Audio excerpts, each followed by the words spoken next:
Bienvenidos a Ifa Stories, donde la sabiduría ancestral se une con la narración moderna. Adéntrate en el mundo sagrado de Ifa, el sistema espiritual yoruba, donde cada historia encierra el poder de la adivinación, el destino y un profundo conocimiento cultural. Acompáñanos mientras desvelamos los misterios de los orishas, las fuerzas divinas que guían nuestro camino, Orunmila, los irunmoles y muchos más. Cada historia es un puente entre el pasado y el presente, tejiendo lecciones atemporales que inspiran, iluminan y transforman. Abraza la sabiduría, honra la tradición y embárcate con nosotros en el corazón de Ifa. Suscríbete ahora y deja que las historias te guíen. Para explorar historias yoruba completas, enseñanzas de Ifa y sabiduría ancestral, visita nuestro sitio web www.ifastories.com. Da un paso en el camino sagrado para acceder a más recursos e información.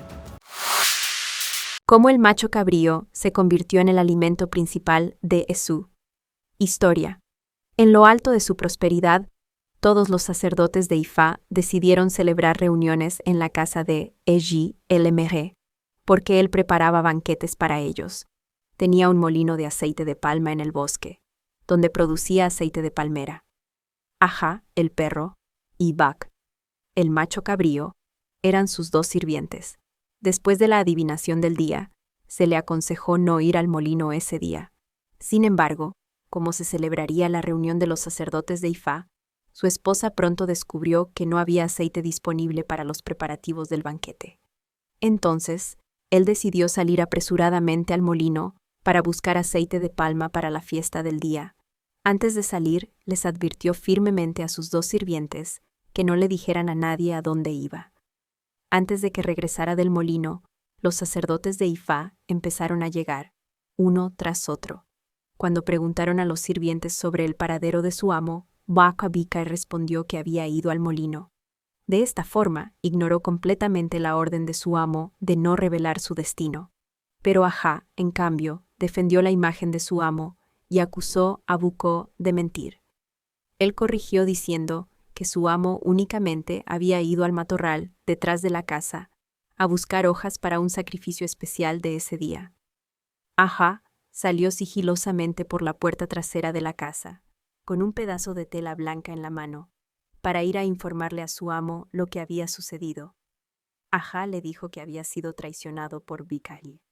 Entonces, el Emere se vistió con la ropa blanca que le trajo el fiel Aja y le pidió que regresara a casa para limpiar la sala de conferencias. Apenas Aja salió hacia la casa, Eji el Emere también regresó, trayendo algunos pedazos de ñame y frutos de palma seca, Ronin en Yoruba, Rimón Edin en Benín. Al llegar a casa, saludó a sus invitados, pero ellos rehusaron responderle. No obstante, él se disculpó por no haber estado allí para recibirlos y explicó que solo había ido a recoger materiales para un sacrificio especial para ellos. Reveló que Ifa había recomendado el sacrificio como resultado de la adivinación que hizo esa mañana. El sacrificio consistía en lavar las cabezas de todos ellos en el santuario de Esu con la cabeza partida de un macho cabrío vivo. Él lamentó que el único material disponible para el sacrificio fuera un macho cabrío. Como Bax era el macho cabrío, todas las miradas se dirigieron hacia él. Bax fue inmediatamente capturado y usado para el sacrificio.